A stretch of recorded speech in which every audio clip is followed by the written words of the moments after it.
একটি ধর্ষিত আত্মার প্রতিশোধ। গল্পটি আমার কাছে সাথী রহমান স্মৃতি নামে একটি আপু পাঠিয়েছে। যেভাবে গল্পটি রয়েছে সেভাবে আমি আপনাদেরকে আজকের গল্পটা শোনাচ্ছি। এটি একটি সত্য ঘটনা এবং সেটি একটি কাল্পনিক এবং আপনারা গল্প হিসাবে নেবেন। আশা করি আজকের গল্পটা আপনাদের কাছে অতি ভয়ঙ্কর একটি গল্প হিসাবে পরিচিতি বা স্বীকৃতি পাবে। তাই আপনাদেরকে রিকোয়েস্ট করব আপনারা Please কষ্ট like and করে subscribe to our সম্পূর্ণ own channel. গল্পটি শুনবেন। আপনাদের সাথে আছি ভূতদা গল্প ইউটিউব চ্যানেল থেকে আমি নীরব আহমেদ ফাহিম। তো চলুন আজকের যে গল্পটা আমাদের সাথী আপু পাঠিয়েছে শুরু করা যাক। কি রে, আমায় ভালোবাসবি না? আমাকে নিয়ে খেলবি না? ছেলে, আমায় ক্ষমা করে দাও। আমি কোনো মেয়ের সাথে এমন করব না। আমি ভালো হয়ে যাব। সেই মেয়েটি, তুই আর এমন কতজনের সাথে এমন করবি? তোকে তো আর সুযোগ দেওয়া যাবে না। তুই আর এমন করার সুযোগ পেলে তো তোর ইচ্ছে না অনেক মেয়ের জীবন নিয়ে খেলা করার, আর খেলা শেষে তাদের ময়লার ডাস্টবিনের মতো ফেলে দেওয়ার? ছেলে, খোদার কসম, আমি ভালো হয়ে যাব। আমায় একটা সুযোগ দাও। দয়া করে আমাকে একবার দয়া করো। মেয়েটি, তোর মতো জানোয়ারদের দয়া বলতে কি আছে? তোদের তো মেয়েদেরকে ব্যবহার করে ছেড়ে দেওয়াই কাজ। তোকে আমি আর বিশ্বাস করব কিভাবে? তোর কলিজাটা দেখব আমি কত বড়। তোর ওই কলিজায় আমি চিরা খামু, হারামজাদা। ভয়ঙ্কর চিৎকার করে ছেলেটি, না না না না, শিশির, রাহাত, একটা ভয়ঙ্কর খবর আছে। একটা মেয়ে লাশ উদ্ধার হয়েছে দেওয়ানহাট ব্রিজের নিচ থেকে। রাহাত ভাই, আমাদের দেশে এইটা কোনো সিরিয়াস টপিক না। খুন, ধর্ষণ, রুজদান ঘটনা। এইটা নিয়ে এত চিৎকার করে লাভ নাই শিশির। জানি, কিন্তু এই মেয়েটার লাশটা এত বাজেভাবে অবস্থায় পাওয়া গেছে যা বলার বাহিরে। তুই দেখতে নিজেই ভয় পেয়ে যাবি, ভয়ে কেঁপে উঠবি। আর বস তো তোকে এই কোর্সটা নিয়ে একটা রিপোর্ট লিখতে বলেছে। তুই এই বিষয় নিয়ে অনেক অভিজ্ঞতা। রাহাত, তাই বলে এত পেঁচানোর কি দরকার? শিশির, তোর কি মায়া মোহব্বত নাই নাকি রে? রাহাত, চুপ থাক। বসকে ফোন করে বলে দে আমি 10 মিনিটের মধ্যে রেডি করে কেসটা নিয়ে ঘুরে দাঁড়াবো। বাবুর সাথে কথা বলবো, দারোগা বাবুর সাথে কথা বলবো। আজমন সাহেব, আরে রাহাত সাহেব, আসুন আসুন, বসুন। রাহাত একটা চেয়ারে টেনে বসে পড়ে। আজমন সাহেব তারপর বলে, দিনকাল কেমন কাটছে? রাহাত, দিনকাল তো ভালোই কাটছে। একটা কেস নিয়ে আপনার সাথে আলোচনা করতে আসলাম। আজমন সাহেব, তা তো বুঝতেই পারছি। তা না হলে এখানে আসতেন না। আপনাদের পত্রিকায় সিনিয়র সম্পাদক ফোন করেছিল এবং বলেছে আপনি এই রিপোর্ট তৈরি করবেন। রাহাত, তা মেয়েটি কি করে হলো? কিছু খুঁজে ফেলেন কি? আর মেয়েটির পরিচয় কি? আজমন সাহেব, আমরা এখনো খুঁজে পাইনি। আর আমরা চাকরি জীবনে এই প্রথম একটা ভয়ঙ্কর লাশ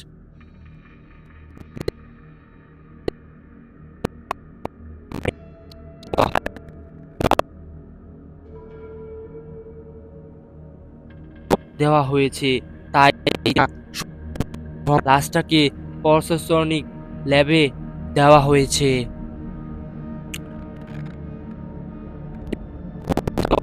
এমন কিছু অপেক্ষা করতে হবে। আচ্ছা, তাহলে রিপোর্ট আসার সাথে সাথে আমায় কনফার্ম আজ। হ্যাঁ হ্যাঁ, অবশ্যই রাহাত। উঠি আজকের মতো। আজমল সাহেব, জি ঠিক আছে। রাহাত তার বাইক নিয়ে পুলিশ স্টেশন থেকে বেরিয়ে একটি মানসিক হাসপাতালের সামনে এসে দাঁড়ায়। এরপর আর হাসপাতালের ভিতরে প্রবেশ করলো রাহাত। ডাক্তারও কেমন আছে এখন? ডাক্তার, ও কেমন আছে এখন? ডাক্তার রাহাত ডাক্তার রাহাত, আমরা অনেক চেষ্টা করে যাচ্ছি, কিন্তু কোনো উন্নতির লক্ষণ দেখতে পাচ্ছি না। ও হয়তো এই জীবনে আর নর্মাল হতে পারবে না। রাহাত, ডাক্তার প্লিজ এভাবে বলবেন না। যত টাকা লাগে আমি দিব, তবুও ওকে সুস্থ করে তুলতে হবে। Please doctor, please. ডাক্তার, আমি বুঝতে পারছি তোমার অবস্থা। আমাদের যা যা করার হয় আমরা সব করব, তুমি শান্ত হও। রাহাত, আমি কি ওর সাথে দেখা করতে পারি? ডাক্তার, হুম, কিন্তু দূর থেকে। কিছুক্ষণ হলো ওকে ঘুমের ইঞ্জেকশন দেওয়া হয়েছে, এখন ঘুমাচ্ছে। রাহাত, আচ্ছা ঠিক আছে। রাহাত কেবিনের দরজা আড়াল থেকে তাকে দূর থেকে দেখে, আর রাহাতের কিছু কিছু কিছু আত্রিকের কথা মনে পড়ে যায়, কারণে চোখের কোণে এক ফোঁটা জল বেরিয়ে আসে। রাহাত হাসপাতাল থেকে বের হয়ে নিজের পার্সোনাল অফিসে চলে যায়।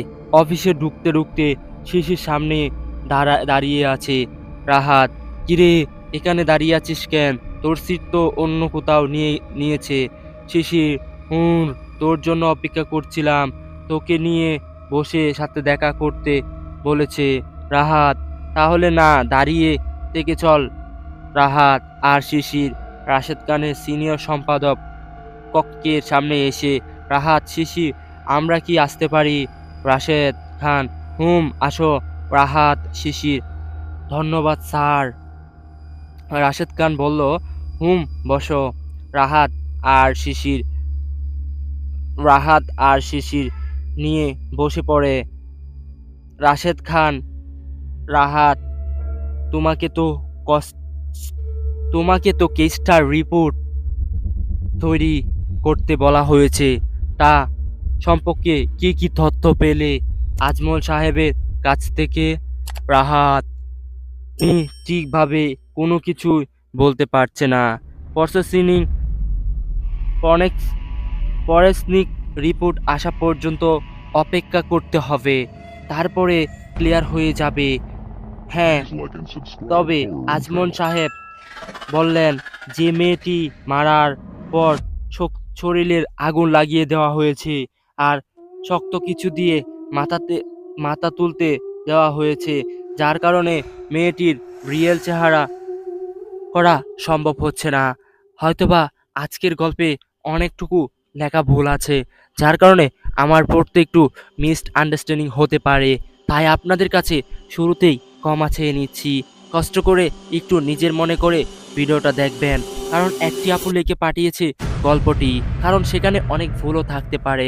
আর বন্ধুরা, আপনারা যদি চান আমার কাছে গল্প পাঠিয়ে আপনার লেখা গল্প প্রকাশ করতে আমাদের ইউটিউব চ্যানেলে, তাহলে তাড়াতাড়ি করে ভিডিওর ডেসক্রিপশন থেকে আমার ফেসবুক অ্যাকাউন্টে যোগাযোগ করুন। আমি আপনাদের লেখা গল্প আমার চ্যানেলে আপলোড করে দিব। আপনারাও কিন্তু আপনাদের গল্প অন্যরা দেখতে পারবে। সো এবার গল্পতে চলে আসি। তার আগে কষ্ট করে আপনারা আমাদের ইউটিউব চ্যানেলটিকে সাবস্ক্রাইব করে দিবেন, কারণ আমরা একটা গল্প বানাতে অনেক কষ্ট করে থাকি, তাই কষ্ট করে একটু সাবস্ক্রাইব করে দিবেন। তো তারপর রাশেদ খান বলল, মেয়েটির কেন খুন করা হলো, পুলিশরা কি কিছুই জানাতে পেরেছে? রাহাত, না, তবে তা মনে হয় না, জানা যায়নি। না হলে আজমল সাহেব বলতেন আমাকে। আর আমার মনে হয় ফরেনসিক রিপোর্ট আসা পর্যন্ত অপেক্ষা করা প্রয়োজন, আর অপেক্ষা করতে হবে। শিশির, রিপোর্ট কখন আসবে? রাহাত আজমল সাহেবকে বলল, আজমল সাহেব, রিপোর্ট আসলে আমাকে ইনফর্ম করে দিবেন। বলছেন কালকে, বলেছেন কালকে সকালে হয়তো পেয়ে যাবে আশা করি। রাশেদ খান ভালো মনে করে রাখবে। এই কেসের রিপোর্ট এমনভাবে তৈরি করে যেন আমাকে পার্সে অন্য পার্সদের থেকে আগে মতো এদিকে তাকে। কেমন? রাহাত বলেন, I will try my best best sir. Rashed Khan, এখন আসতে পারবে? এখন আসতে পারো। রাহাত আর শিশির কক্ষ থেকে বেরিয়ে নিজের কাজ শেষ করে করতে করতে প্রায় 6টা বেজে যায়। তখন তখন একসাথে বাড়িতে ফিরে আসে। শিশির, তুই পুলিশ স্টেশন থেকে বেরিয়ে কোথায় গেছিলি? রাহাত বলল, কোথায় যাব, ওইখানে বেরিয়ে সোজা বাইক নিয়ে অফিসে। শিশির, ওই আমি আজমল সাহেবকে ফোন দিয়েছি, উনি বললেন তুই অনেক আগে বেরিয়েছিলি। কই ছিলি? কই ছিলি আমায় বলে যাস না, প্রেমে টেমে চক্করে নাকি? মামা হেসে হেসে বলল। রাহাত ভাই, তুই একটু চুপ করবি? আমি অনেক টায়ার্ড, একটু রেস্ট নিব। তুই এখন এখানে থেকে বের হয়ে যা। যা, রেগে বলল। শিশির বললেন, ঠিক আছে ভাই, তুই থাক একলা। শালার একলা একলা বসে এখানে কি করবি, করতে থাক। রাহাত শিশিরের মুখে একটা বালতি ছুঁড়ে মারে, আর শিশির হাসতে হাসতে রুম থেকে বেরিয়ে পড়ে যায়। রাহাত আর অতীতের কিছু স্মৃতি গল্প ভাবতে ভাবতে ঘুমিয়ে পড়ে। ভোরের আলোয় রাহাতের মুখে পড়তেই রাহাত ঘুম ভেঙে যায়। রাহাত শিশিরকে ডেকে, কিন্তু শিশিরের সুসাধ্য শব্দ নেই। তার মানে শিশির অফিসে চলে গেছে। রাহাত ফ্রেশ হয়ে নাস্তা করে নেয়। 10টার দিকে রাহাতের ফোনে একটা ফোন আসে। রাহাত, হ্যালো আজমল সাহেব, কি খবর? আজমল সাহেব বললেন, ভালো না তেমন, ফার্স্ট রিপোর্টে চলে আসছে, কেসটা নিয়ে অনেক টেনশনে আছি। রাহাত, কেন, কি হয়েছে? কি হয়েছে আমাকে একটু বুঝিয়ে বলুন। রাহাত, রিপোর্টটা পাওয়া গেল। রাহাত বলল, কেন, কি হয়েছে? আর প্রসেসিং রিপোর্টটা সেটা কি পেয়েছেন? যে আমরা কেসটা নিয়ে সামনে আগাবো। তারপরে আজমল সাহেব বলে, তা আপনি এখনো আসলেই জানতে পারবেন। তা কখন আসবেন? রাহাত, আমি এখনই আসছি। আজমল সাহেব বলেন, তাড়াতাড়ি চলে আসেন। আজমল সাহেবের ফোন রাখার পর রাহাত তার বাইক নিয়ে সোজা পুলিশ স্টেশনে চলে যায়। রাহাত, আজমল সাহেব কি পেলেন রিপোর্টে?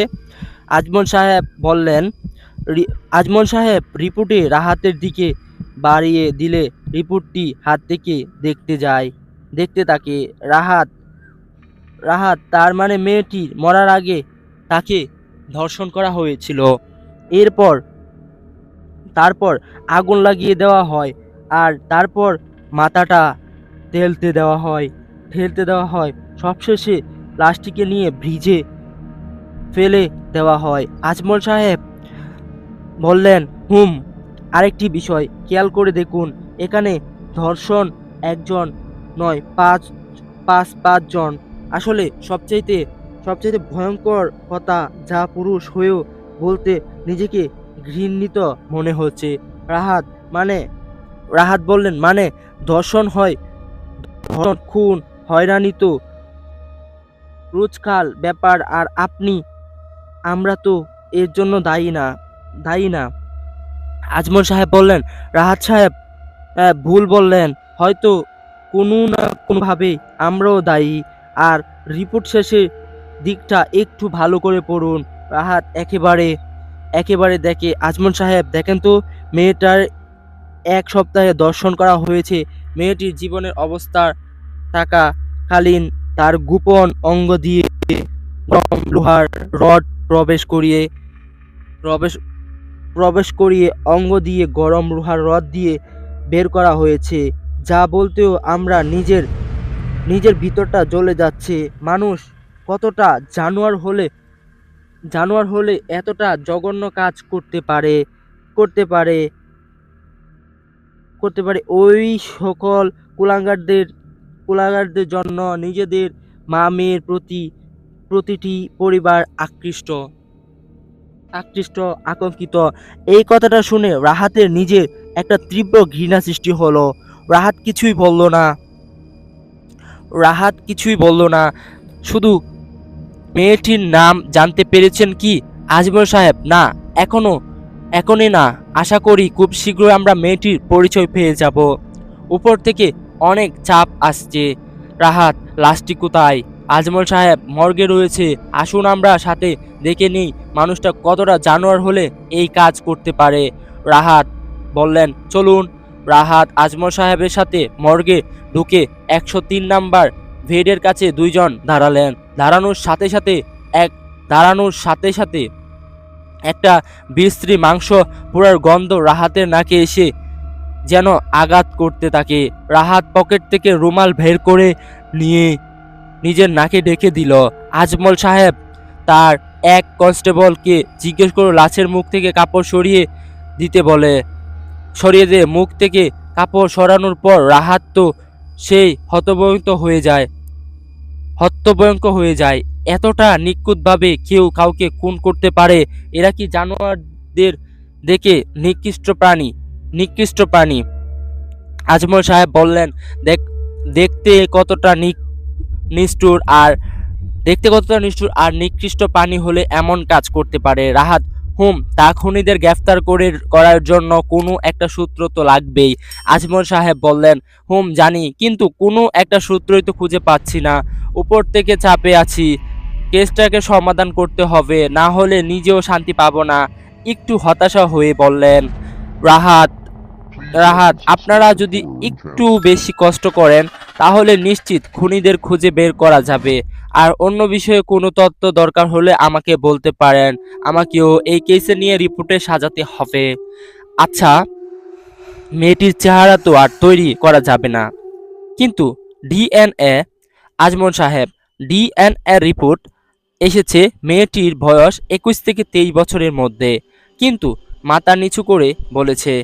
রাহাত বললেন, বুঝতে পেরেছি। কথাটার মধ্যে আজমল সাহেবের ফোন বেজে ওঠে। আজমল সাহেব, রাহাত সাহেব, একটা জরুরি কল এসেছে। আমি একটু বাহিরে যাচ্ছি। আপনি কি? রাহাত, না, ঠিক আছে, আপনি রিসিভ করে শেষ কথা করে নিন। আজমল সাহেব মর্গ থেকে বেরিয়ে গেল। কনস্টেবল আজমল সাহেবের সাথে মর্গ থেকে বেরিয়ে পড়ে রাহাত এখনো একটা মর্গের রুমে মাংস পুরার গন্ধ রাহাতের নাকে এখনো আঘাত করেই যাচ্ছে। রাহাত ভালো করে লাশটির দিকে তাকাতে পারে না। রাহাত লাশটিকে যতই দেখছে ততই যেন অতীতে কিছু স্মৃতি ভেসে উঠছে। রাহাত নিজের থেকেই বলে, ওঠো। রাহাত, বোন, আমাদের ক্ষমা করে দিও। আমাদের এই দেশে তোমাদের রক্ষা করার মতো কেউ নেই। আমরা তো আমাদের মানুষত্ব হারিয়ে পশুতে পরিণত হয়েছি। সেই পশুদের থেকেও কি বা আশা করা যায়? আমাদের সমাজটা এমন একটা ধর্ষণের কোনো শাস্তি হয় না হয় দর্শিকতা। সমাজের কাছে মৃত্যু তোমাকে ডেকে নিয়ে ভালো করেছে। না হলে তুমি এই সমাজে বেঁচে থেকেও তুমি প্রতি রাত মৃত্যু বহন করতে। আমাদের ক্ষমা করে দিও বোন। অনুতপ্ত হয়ে নিজের অজান্তে কথাগুলো বলে দিল, আর তার চোখ দিয়ে অশ্রু বিবিচ্ছ হতে থাকলো। রাহাত চোখের পানি মোছার জন্য পিছনে ফিরে নিজের রুমাল দিয়ে চোখের পানিগুলো মুছে নিল। কিন্তু হঠাৎই তার কানে একটা মিষ্টি কণ্ঠ ভেসে আসে, যা শোনার জন্য রাহাত 3টা বছর অপেক্ষায় আছে। ভাইয়া! রাহাত এই ডাক শোনার জন্য এতটা অপেক্ষা করছিল, কিন্তু পরক্ষণেই রাহাতের চিন্তা চেতনা রাহাতকে বলে উঠল,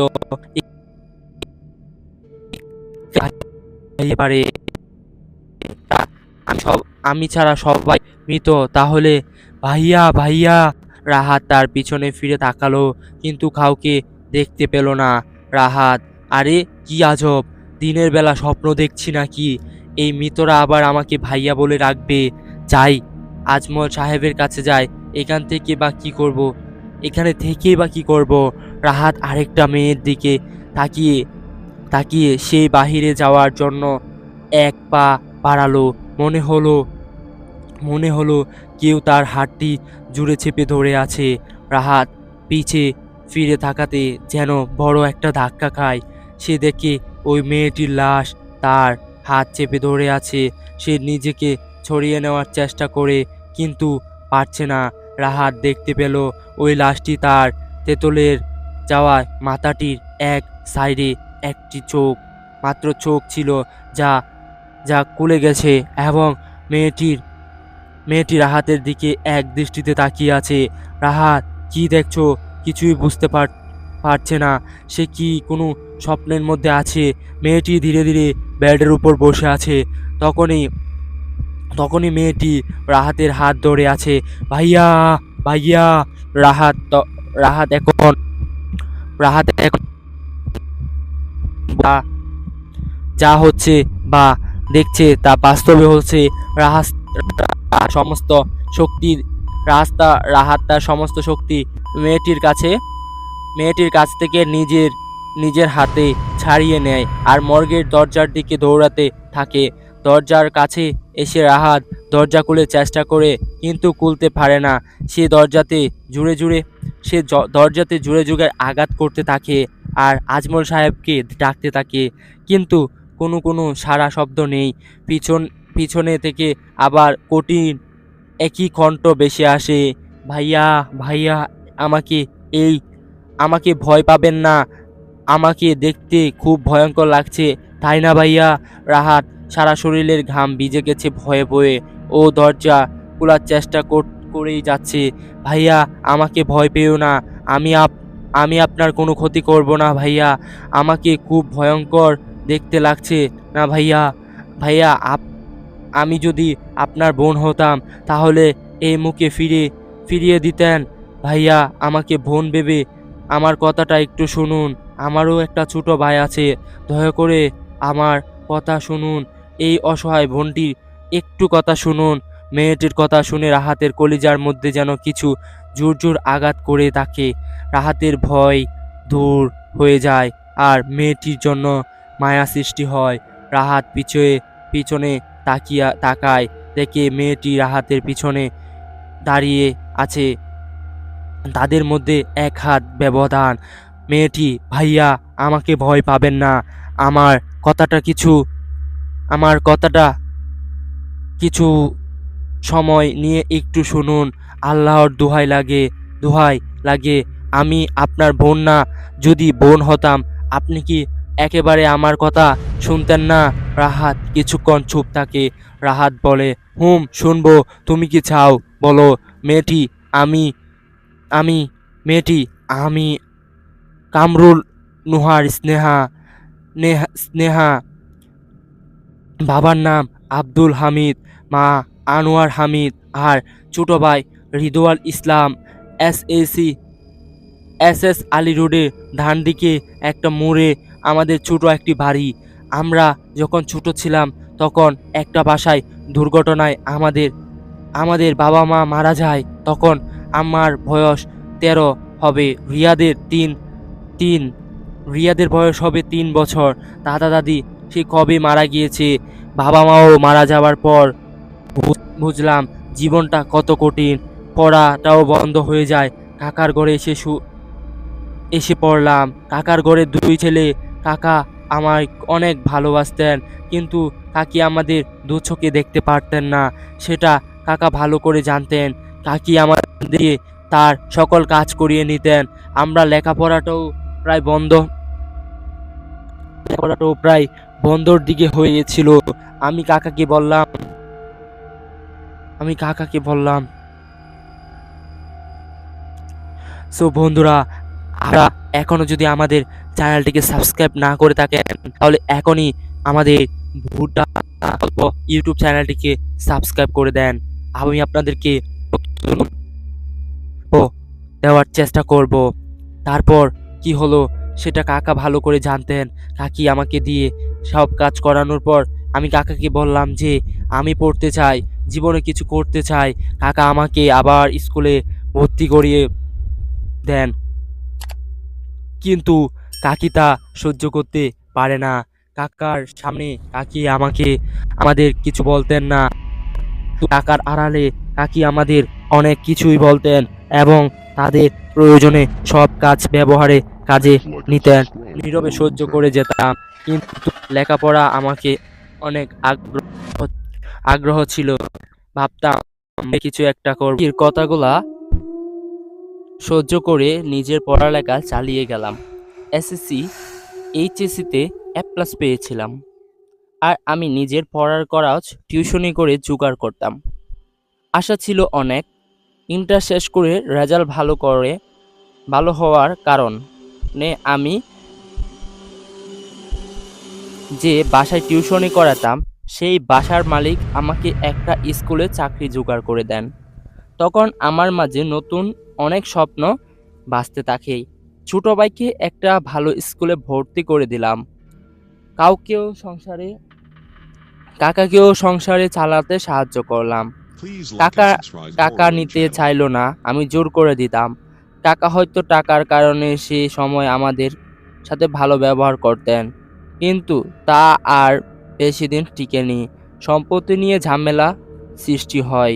কাকার কিছু করার ছিল না, তাই আমাদের সম্পত্তির অংশ নিয়ে নিজেদের পথে দেখিয়ে দেন। যদিও তিনি চাইতেন না। আমি রিয়াদকে নিয়ে একটা ভাড়া বাড়িতে উঠি। আমার পড়ালেখা, চাকরি আর রিয়াদের মানুষের মতো মানুষ হিসাবে গড়ে তোলাই চেষ্টায় আমার আরও অনুপ্রেরণ করে তোলে। প্রথমে একটু কষ্ট হলেও পরে পরে সব ঠিক হয়ে ওঠে।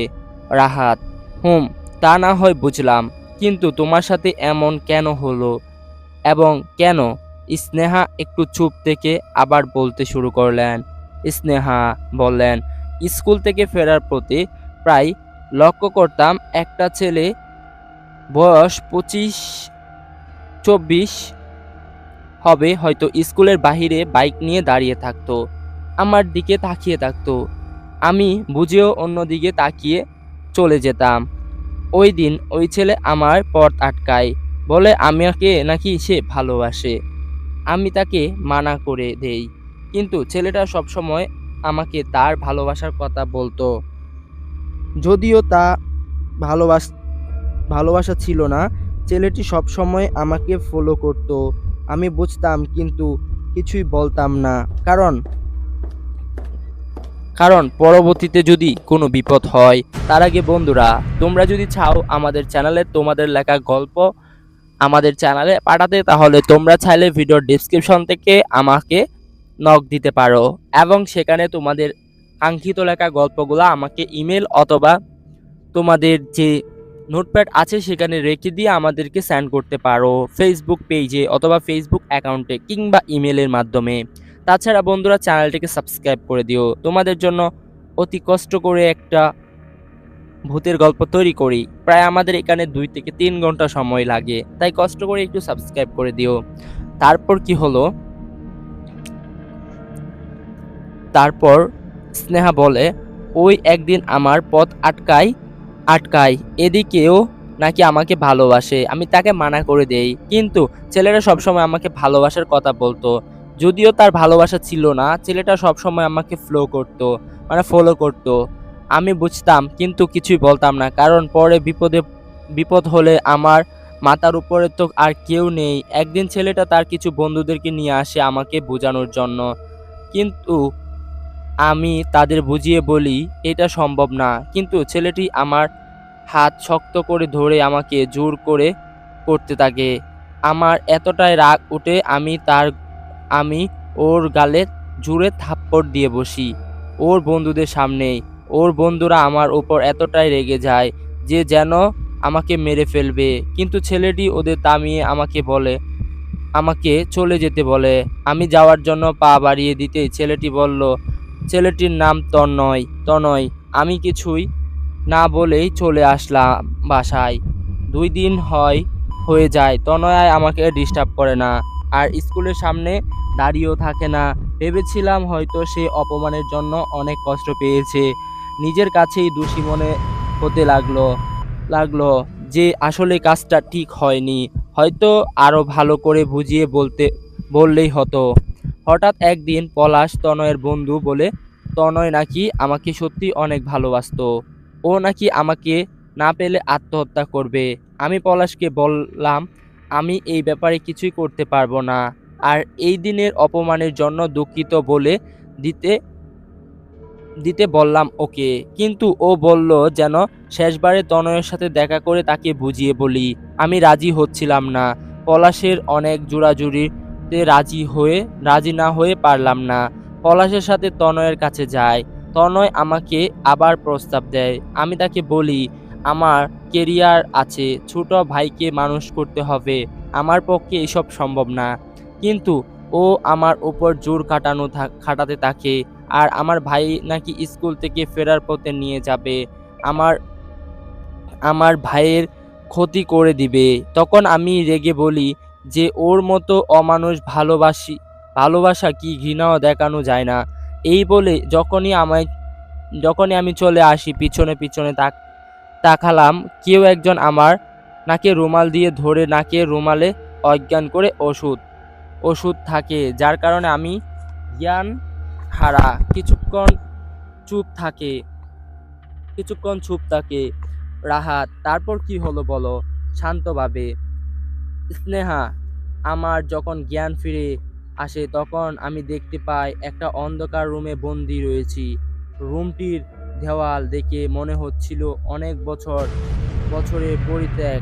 আমি রুমটির দরজা খোলার চেষ্টা করি, কিন্তু বাহির থেকে হয়তো লাগানো ছিল, তাই খুলতে পারিনি। আমি চিৎকার করে ডাকতে থাকি, কেউ আছো, আমাকে বাঁচাও, কিন্তু কারো কোনো সাড়া পায় না। জ্ঞান ফিরছে প্রায় 3 ঘন্টা হবে, হয়তো এখনো কেউ আসছে না। আমি নিজেকে প্রশ্ন করতে থাকলাম, তন্ময় কি আমায় কিডন্যাপ করেছে? ও কি আমার ভাইয়ের কোনো ক্ষতি করবে না তো? আমি নিজে থেকে রিয়াদের কথা বেশি ভাবছিলাম। আমি আবার দরজা খোলার চেষ্টা করি, কিন্তু পারি না। কিছুক্ষণ পর ক- কিছুক্ষণ পর কতগুলো মানুষ এপার থেকে কিছুক্ষণ পর কতগুলো মানুষের পায়ের আওয়াজ পাই দরজার ওপার থেকে। আমি দরজা আমি দরজা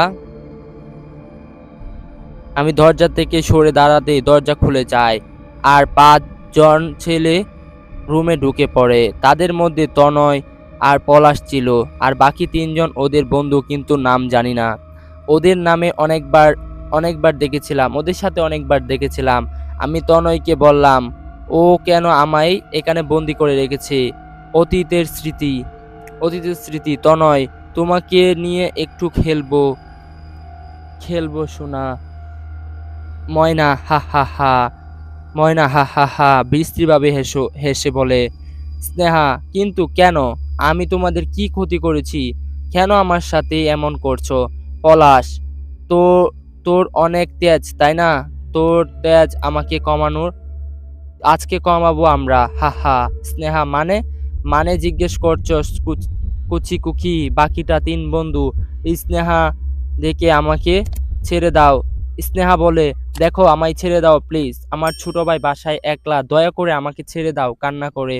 তনয়, ছেড়ে যদি দিতে হতো তাহলে এত কষ্ট করে তোকে এখানে নিয়ে আসতাম না। স্নেহা, আমি তোমার কি ক্ষতি করছি? কেন এমন করছো? তনয়, তোর অনেক দেমাক ছালি, আমার গায়ে চড় মেরেছিলে, ভেবেছিলাম তোরে বউ বানাবো, কিন্তু তুই আমার যোগ্য না। সরি আই মাইন্ড আমার কি কারোর বউ হওয়ার যোগ্য থাকবি না? তোর আগে অনেক মেয়ে ব্যবহার করে ছুঁড়ে ফেলেছি, আর তুই আসছিস সাহস দেখাতে। এখন দেখাবো তোর সাহস কত, হা হা হা। বর্তমান স্নেহা স্নেহা তনয় আমার কোনো কথা শুনে না। আমি ওর পায়ে ধরে কেঁদেছিলাম, ও লাথি মেরে ফেলে দিল। তনয় যখন আমার শরীরে হাত দেয়, আমি নিজেকে বাঁচানোর জন্য অনেক চেষ্টা করি, চিৎকার করি। কেউ বাঁচানোর জন্য আসেনি। তনয় তার কামনা পূর্ণ করে আমাকে তুলে Please দেয় like and ওদের subscribe বন্ধুদের Horror হাতে। Channel. একে একে সবাই কামনা পূরণ করে আমায় দিল দিল একটু একটু এতটুক গিয়ে রাহাত নিশ্চুপ। স্নেহা আবার বলতে শুরু করলো, ওদের কামনা পূর্ণ হওয়ার পরে আমাকে ছাড়া হয়নি। ওরা ওই অন্ধকার রুমে ১ সপ্তাহ বন্দি রাখে রাখে ওদের আমাকে এই সপ্তাহে কোনো খাবার তো দূরে থাক, এক ফোঁটা পানিও দেয়নি। তৃষ্ণা আমার কলিজাটা ফেটে যাচ্ছিল। আমার দাঁড়ানোর শক্তিটাও হয়ে গিয়েছিল। আমি আমি মেঝেতে পড়ে গিয়েছিলাম। প্রতিদিন ওরা আমায় আবার আবার আসে। ওদের কাছে আমি আবারও মুক্তির জন্য কান্না করি। ওদের ওদের দয়া হয় নাই। ওরা আমার কাপড়ে আগুন লাগিয়ে দেয় দেয় আমায় নিজেকে দুর্গন্ধ ময়লার মতো মনে হচ্ছিল। কিন্তু আমার মনে হয় এতটা ঘুরছিল আমার ছোট ভাই রিয়াদের কি আমি ছাড়া ওরে কে আছে? ওকে আমি ভালো মানুষ বানাতে চেয়েছিলাম। আমি ওদের সবার পা ধরি। তোমাদের কামনা তো পূর্ণ হয়েছে। আমাকে আমার ভাইয়ের কাছে যেতে দাও।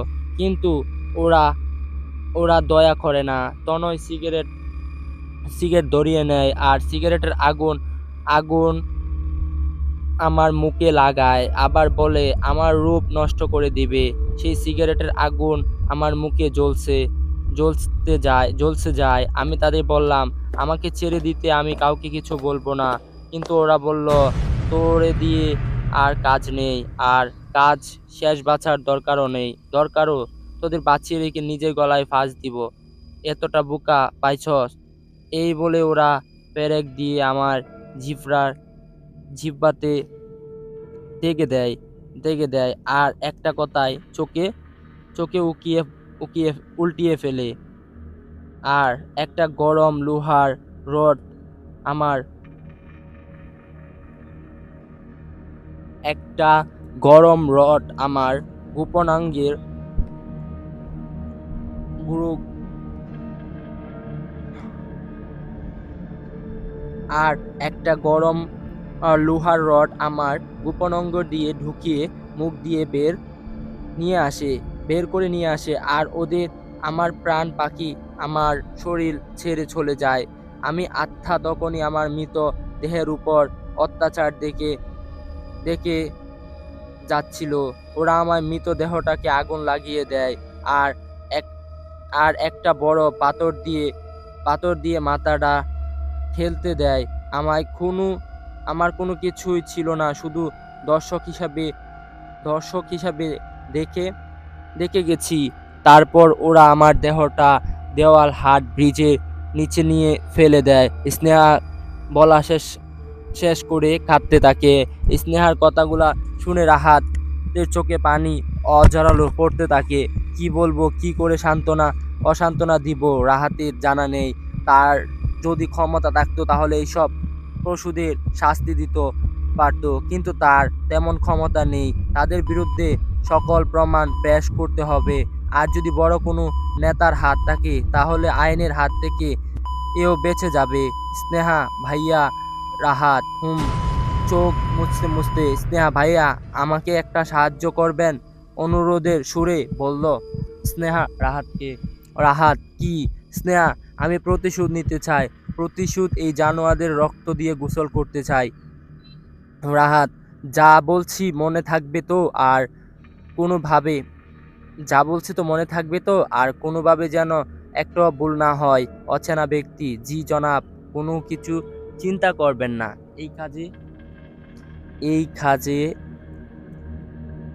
এই কাজে আমার হাত পাক্কা। রাহাত, হুম।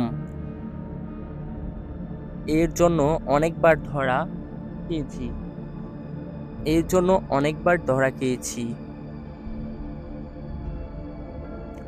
আমার কাজ কমপ্লিট চাই, যেভাবেই হোক। অচেনা ব্যক্তি। জি জনাব, এবার আর কোনো ভুল হবে না। কিন্তু রাহাত, কাজ শেষে টাকা পেয়ে যাবে। কিন্তু এখন তোমার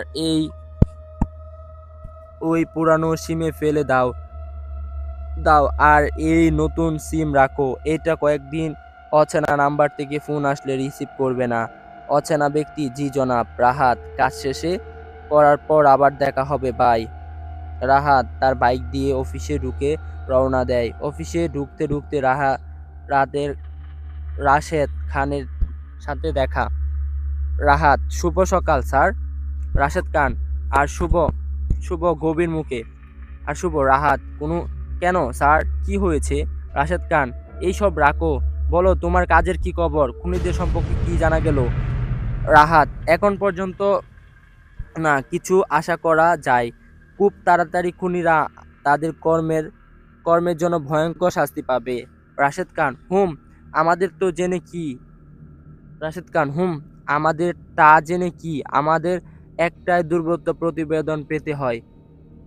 প্রতিবেদন পেলেই হয়। আচ্ছা, এখন কি কাজে বের হব? অফিসের আওয়ার শেষ হলে তুমি আমার সাথে দেখা করবে। রাহাত, জি স্যার।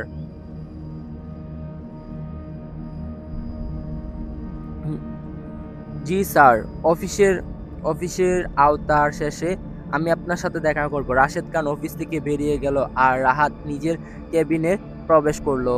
অফিস আওয়াজ শেষে রাহাত আর শিশির রাশেদ খানের কেবিনে যায়।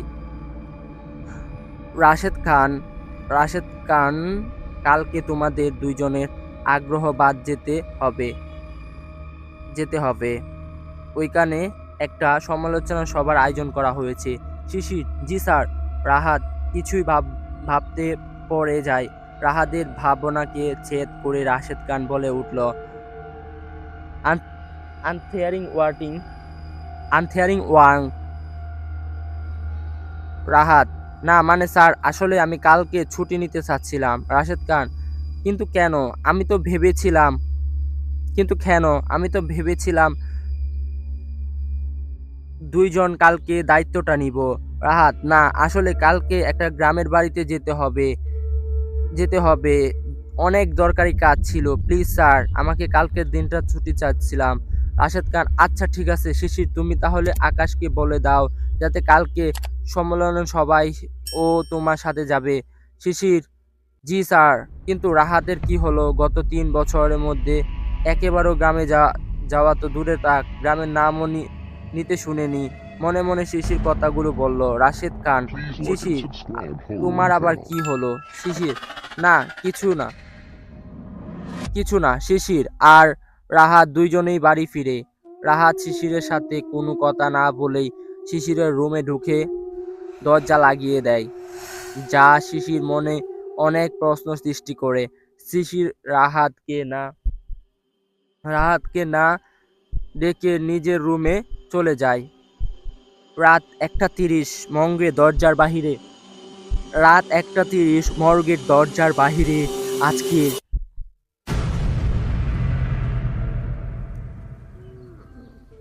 তেমন পাহারা দেওয়ার মতো কাউকে দেখা যাচ্ছে না। শুধু একটা চিনচিনে লেক বেঁকে একটা হাবিলদার ছাড়া। যেন মনে হচ্ছে ফু দিলেই উড়ে যাবে। হাবিলদারটি একটা চেয়ারে বসে আছে, মনে হচ্ছে গভীর নিন্দা তাকে আঁকড়ে ধরেছে।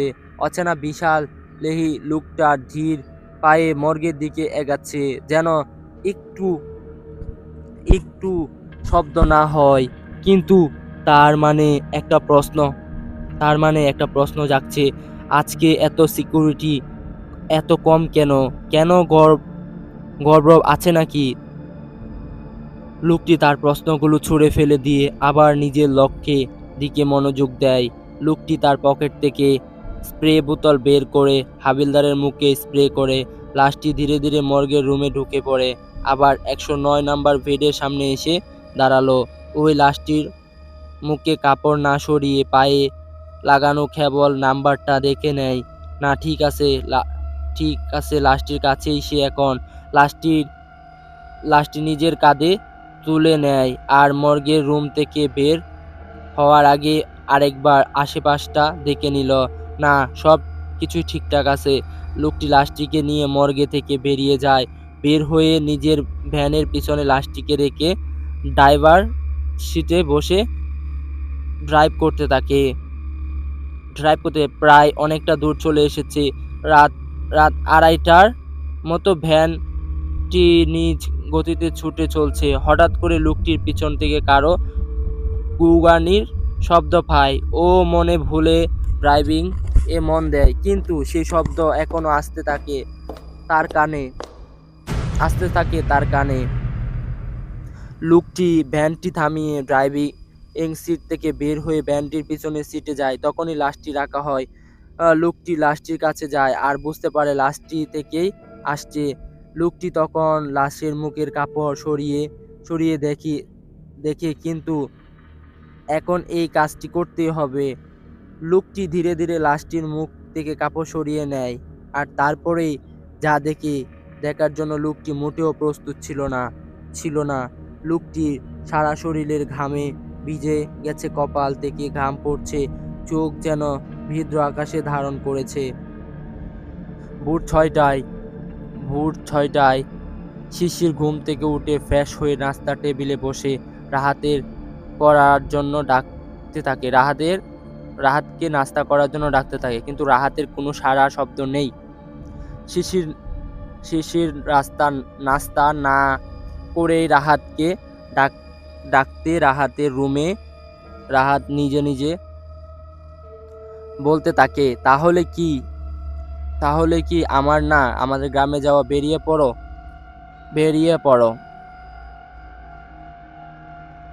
পড়ো।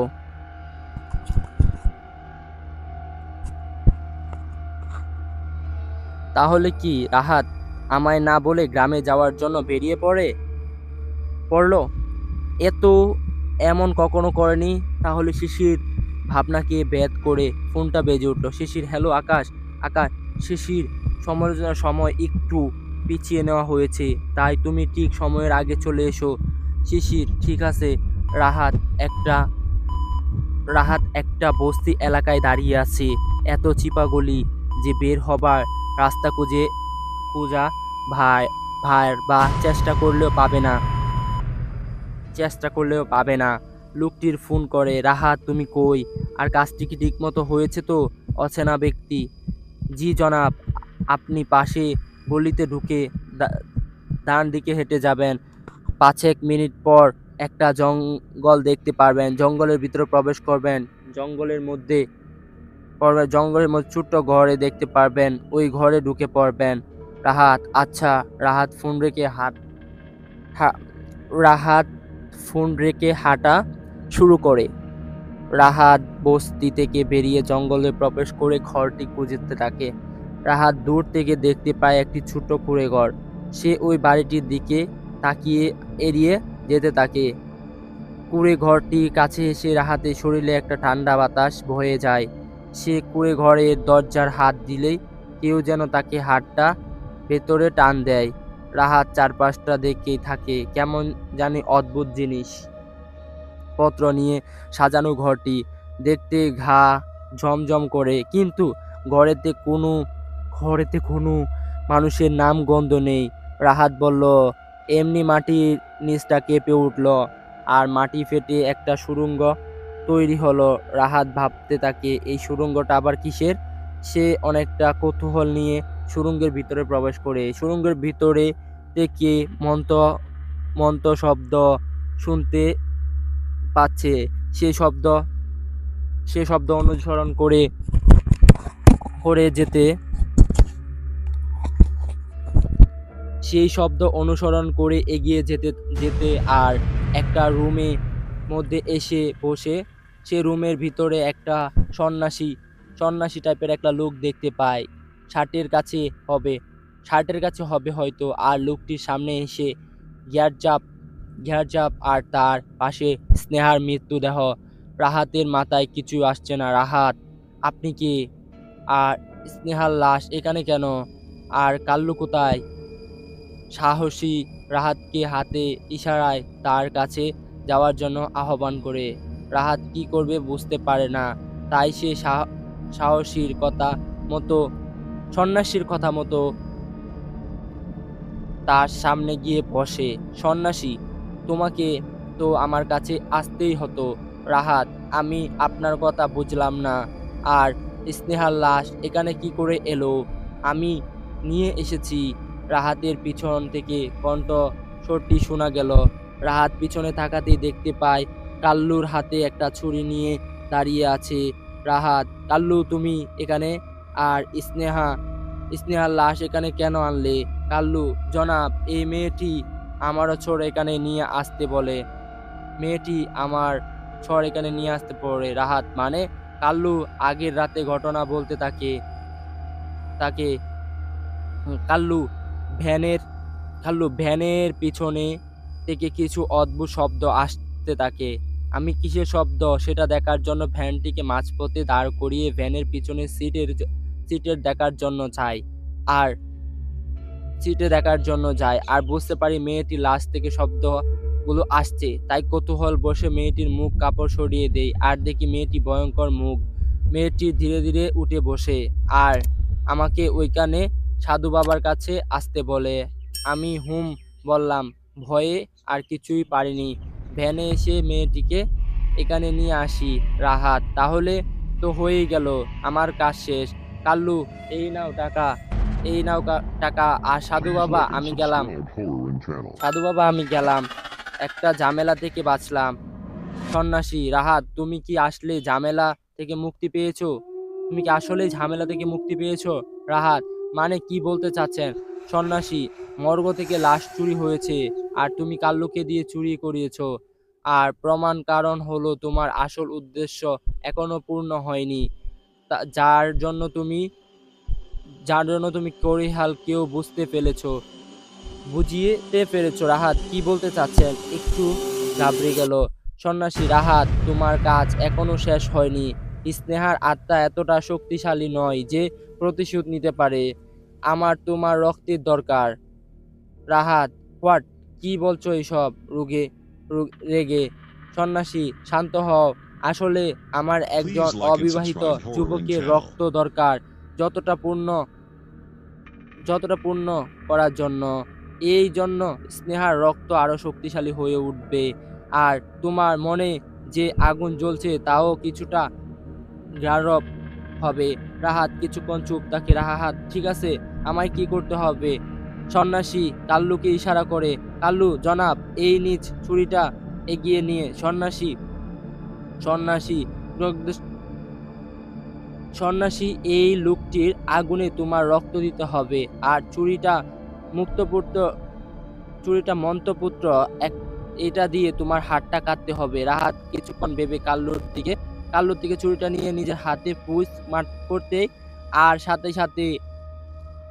সাথে ফিকনি দিয়ে রক্ত পড়তে থাকে।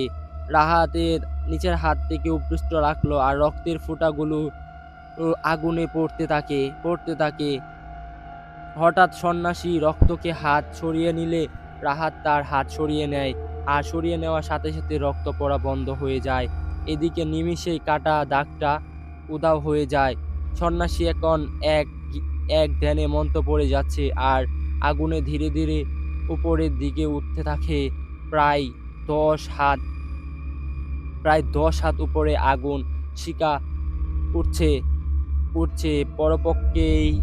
পরপক্ষে আগুনের শিকাটা আগুনের প্রজাপতির মতো ধারণ করে আর উড়ে এসে স্নেহা শরীরে প্রবেশ করে। তার 2 মিনিট পরে স্নেহা চোখ খুলে আর উঠে দাঁড়ায়। এখন স্নেহাকে আরো বেশি ভয়ঙ্কর দেখাচ্ছে। চোখ আর মুখ থেকে যেন আগুন বের হচ্ছে। স্নেহা একটি জোরে হুক্কার দিয়ে উঠে, যা অনেকটা ভয়ঙ্কর। হুক্কারের পরে স্নেহা এখান থেকে উধাও হয়ে যায়। রাহাত, সে কোথায় গেল? সন্ন্যাসীর দিকে তাকিয়ে সন্ন্যাসী প্রতিশোধ নিতে হা অদ্ভুত হাসি দিয়ে রাহাত 12টায় প্রায় কাছাকাছি 2 জন বন্ধু এক শ্মশান রাস্তা দিয়ে হেঁটে চলছে। দেখে মনে হচ্ছে 2 জন নেশার ঘুরে আছে, হয়তো বন্ধুদের সাথে কোনো বারে গিয়ে ড্রিঙ্ক করে বাড়িতে ফিরছে তারা 2 জন।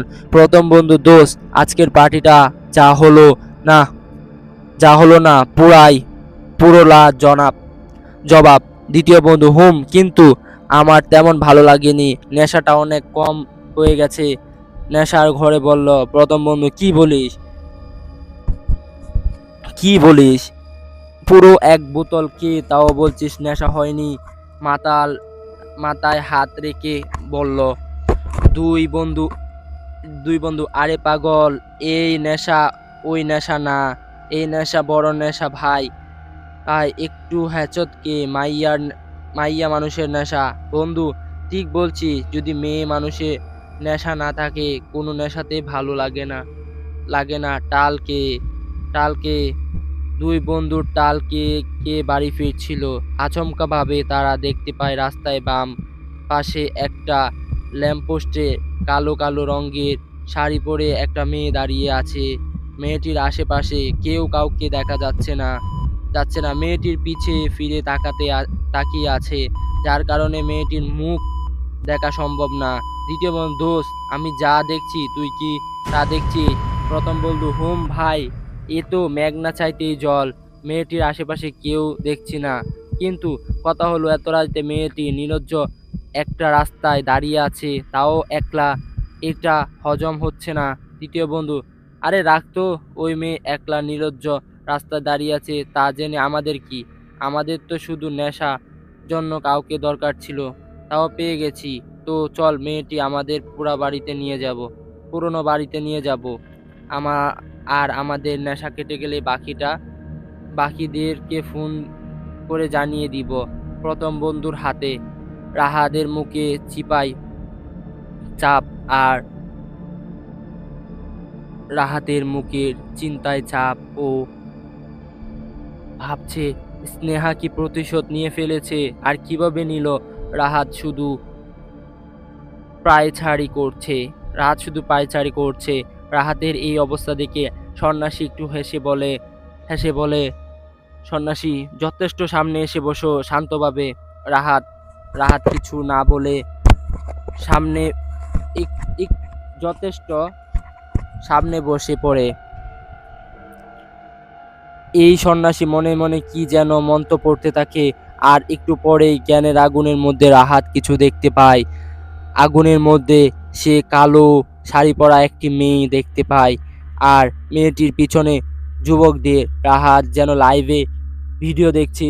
যুবক দুইজন খুবই সতর্কতার সাথে এগিয়ে আসছে মেয়েটির দিকে, কিন্তু রাহাত বুঝতে পারছে না যে কালো শাড়ি পরাটা মেয়ে কে। রাহাত, সাধু বাবা, এই মেয়েটি আবার কে? আর ছেলেগুলো বা কারা?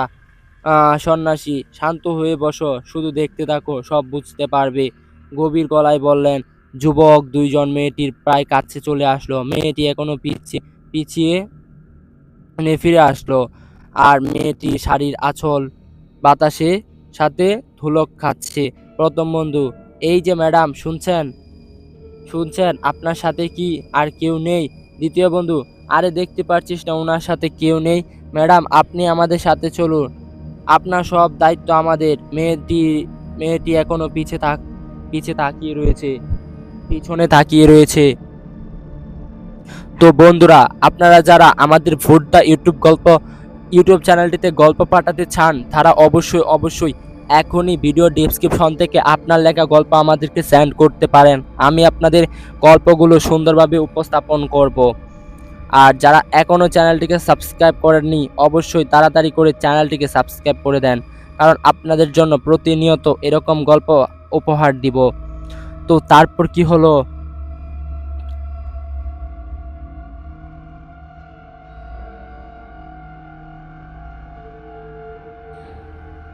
দ্বিতীয় বন্ধু বলল, প্রেমিকা আছে নাকি ম্যাডামের? প্রথম বন্ধু, আরে বেড়া, আজকের রাতে আমাদেরকে প্রেমিকা ভাবতে পারেন, আমরা কিন্তু সেই রকমের প্রেমিক। মেয়েটি তখনই তাদের দিকে ঘুরে তাকায় না।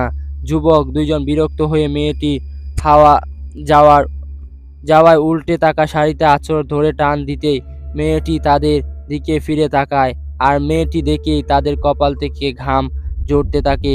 প্রথম বন্ধু, তো তুমি?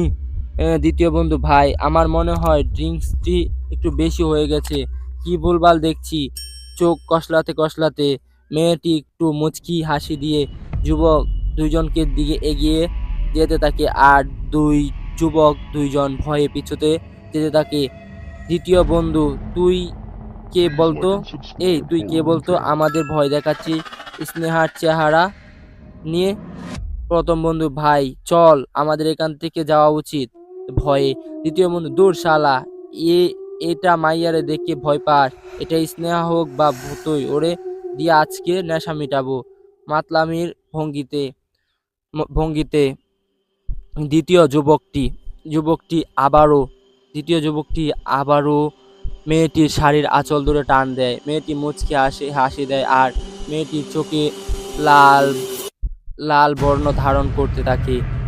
তাকে মু- মা- থাকে মুখের মাংসগুলো খুলে খুলে মাটিতে পড়তে থাকে। মাথার খুলির মাথার খুলির কিছুটা অংশ ফেটে মগজ বেরিয়ে আসে। মুখের Please খেয়ালে like and দাঁত subscribe Horror channel. আর দাঁতের নখ বড় হয়ে বেরিয়ে আসে। কি ভয়ঙ্কর আর কুষ্ঠিত দেখাচ্ছে মেয়েটিকে। যুবকটি প্রচন্ড ভয়ে শাড়ির আসল ছেড়ে দেয়। স্নেহা, কিরে ছাড়লি কেন? আমাকে আমাকে অনেক সুন্দর দেখাচ্ছে, তাই না? আমাকে নিয়ে তোদের নেশা মিটাবি না? বলে হা হা হা হা ভয়ঙ্কর একটা হাসি দিয়ে কথাটা বলল। প্রথম বন্ধু, তুমি তো মরে গেছো, এইটা কি করে সম্ভব? তুমি ফিরে আসতে পারো না? ভয়ে কাঁপতে কাঁপতে। স্নেহা, কি করব বল, তোদের মতো পশুদের শাস্তি দিতেই ফিরে আসলাম। স্নেহা, আরে ভয়ঙ্কর রূপ ধারণ করে আর স্নেহার মুখ তো আগুন আগুন বের হতে থাকে। দুইজন পিছিয়ে পিছিয়ে যেতে দৌড় দেয়। স্নেহা তার হাত দুটো যুবকটিকে টেনে তার কাছে নিয়ে আসে, আর নিজের হাতে দুটি যুবকের দুটো চোখ উল্টিয়ে নেয়। যুবকটি প্রচন্ড ব্যথায় চিৎকার দেয়, আর চিৎকার দেওয়ার সাথে স্নেহা যুবকটি জিহ্বা টেনে ফেলে জিহ্বা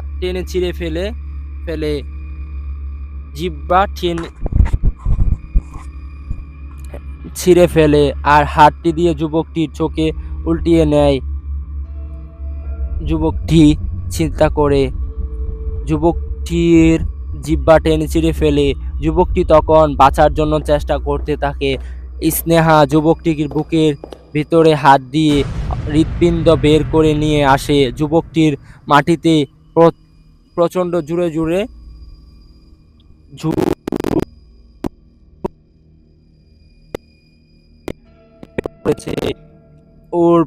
ওর চোখে শুধু ভয়।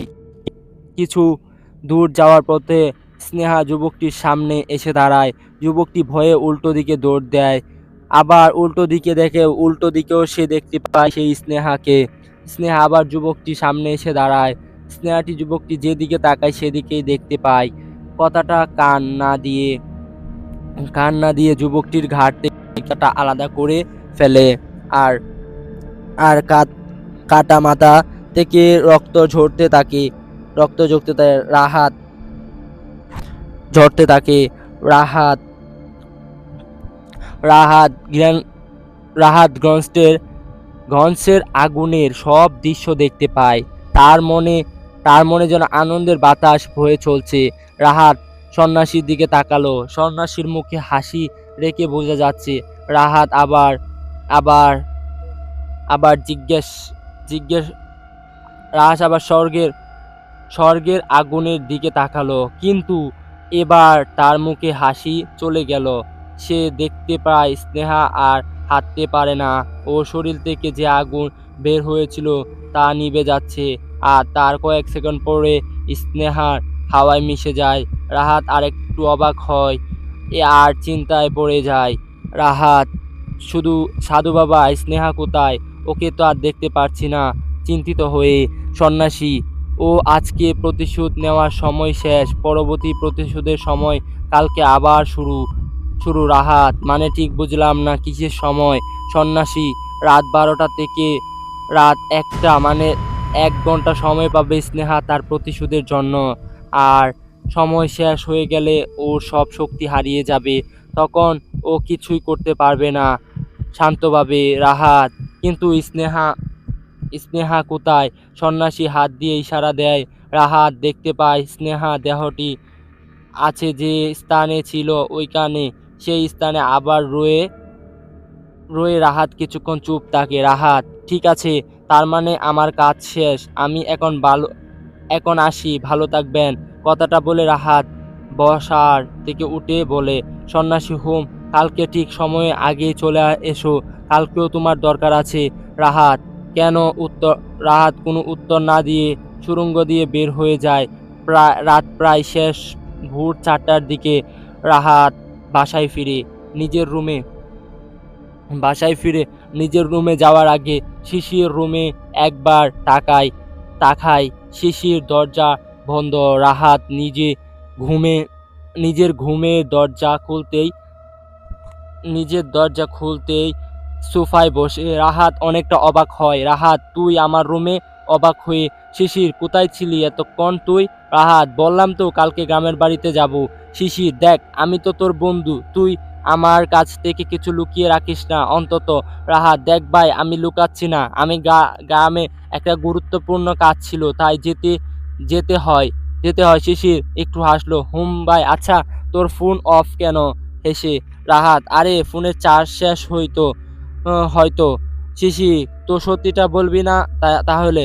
আচ্ছা, আমি শুধু বকবকি করছি, তুই বিশ্রাম নে, আমি যাই। শিশির রাহাতের রুম থেকে বেরিয়ে পড়ে। রাহাত শিশির চলে যাওয়া দেখে কিছুক্ষণ দাঁড়িয়ে থেকে বিছানায় গা এলিয়ে গা এলিয়ে দেয়। সকাল 8টায় শিশির ফ্রেশ হয়ে খাবার টেবিল থেকে খেয়ে তার মুখে হাসি ফুটে টেবিলে সব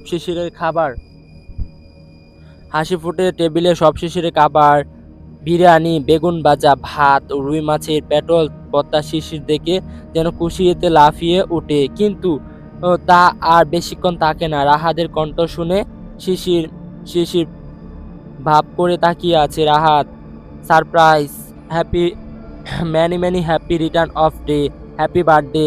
একটা বেলুন হাতে নিয়ে শিশির, এসবের কোনো দরকার ছিল না। অভিমানের সুরে রাহাত, এই নেকারাম, এইসব অভিমান রাখ শালা, তোর জন্য এত কষ্ট করে রান্না করলাম আর তুই অভিমান নিয়ে বললে?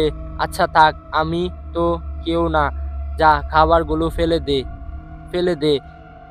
দে এমন ভাবে বলল যেন শিশিরের মনে একটু কুছা দিতে পারে। শিশির, তুই রান্না করছিস শালা? এই প্রথম আমার জন্য রান্না করলি, আমি খাবো না তা কি হয়? দুইজন চল একসাথে খাই। হেসে রাহাত শিশির দুইজন একসাথে খেয়ে বসে। রাহাত নিজে বিরিয়ানিটা শিশিরকে খাওয়িয়ে দেয়, কিন্তু তাদের এই আনন্দের বাদ্য সাজে দুইজন কলিং বেল। শিশির খাবার টেবিল থেকে উঠে দরজা খুলে দেয়, আবার খোলার সাথে সাথে আজমল সাহেব ভিতরে প্রবেশ করে। রাহাত আজমল সাহেবকে দেখে কিছুটা অস্তিত্ব বোধ করে। শিশির, আরে আজমল সাহেব যে, আসুন ভিতরে আসুন। আজমল সাহেব, আমি আপনাদের বিরক্ত করলাম না তো? রাহাতের দিকে তাকিয়ে রাহাত, আরে বিরক্ত হব কেন? এত সকালে আমাদের বাসায়? আজমল সাহেব, আসতে হলো, আপনাদেরকে তো ফোনে পাওয়া যায় না। রাহাত সাহেব, তাই চলে আসলাম। শিশির, কি ব্যাপার আজমল সাহেব? মর্গ থেকে 103 নাম্বার বেডের লাশটি চুরি হয়ে গেছে। রাহাতের দিকে তাকিয়ে বলল শিশির, 103 নাম্বার? ওই মেয়েটি যেটা দেওয়া হাট ব্রিজের নিচে পাওয়া যায়? আজমল সাহেব, হুম। রাহাত সাহেব, আপনি কিছু বলছেন না কেন? আর চোখে রাহাত, না মানে কে চুরি করতে পারে? এই তো মেয়েটি পরিচয় পাননি, তাহলে একটু শান্ত হয়ে।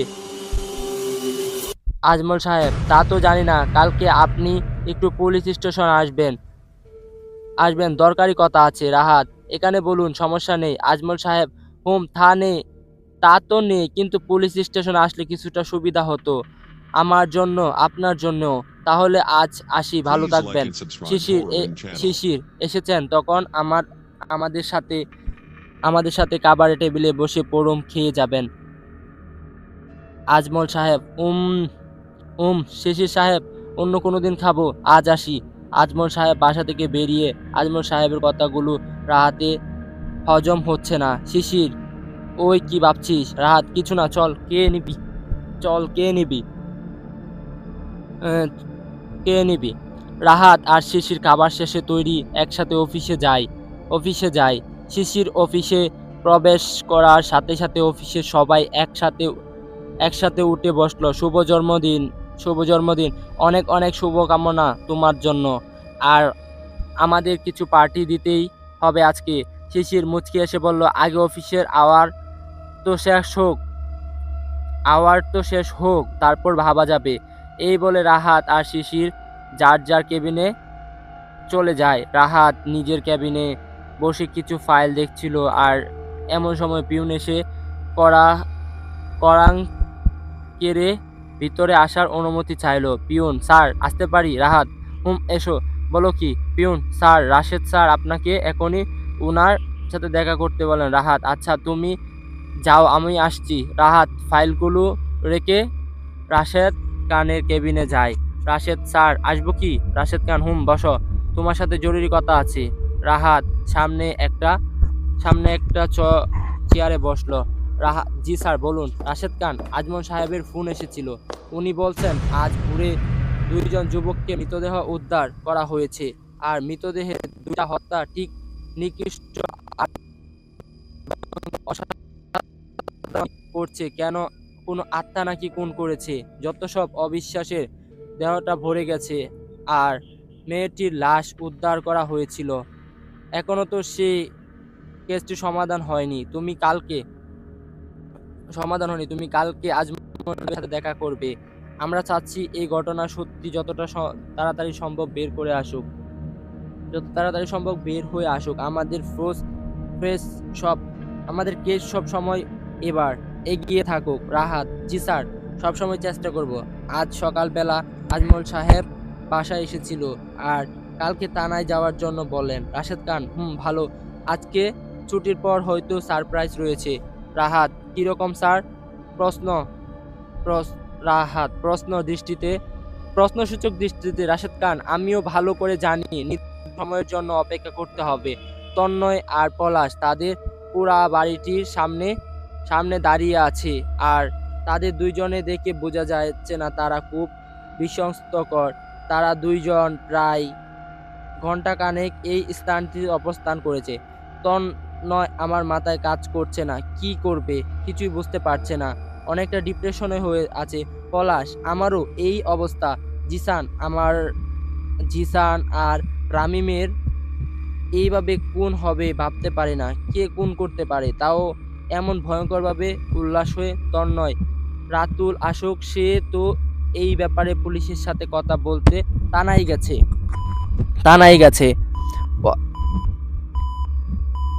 পলাশ, কিছুক্ষণ পরে রাতুলের মধ্যে উপস্থিত হলো। রাতুলকে আসতে দেখে তাদের 2জনের জানার আগ্রহ বেড়ে যায়। পলাশ, কিছু জানতে পেরেছিস? প্রশ্নসূচক। রাতুল, যেমন কিছু জানা হয়নি। পুলিশ তদন্ত শুরু করে দিয়েছে, তদন্ত শেষে সবকিছু বলা যাবে। আর আগে তেমন কিছু না। আর জিসান আর রামিমের মৃতদেহ পোস্টমার্টেমের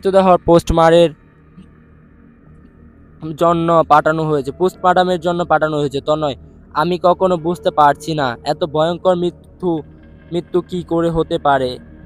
পলাশ, আমাদেরও তো অনেক শত্রু, তাদের মধ্যে থেকে কেউ হয়তো। রাতুল, কয়েকজন ভিন্ন কথা বলা বলি করছে। কেন? মানুষের পক্ষে কোনোভাবে খুন করা সম্ভব না, হয়তো অন্য কিছু। পলাশ, অন্য কিছু বলতে কিছু বোঝাতে যাচ্ছিস?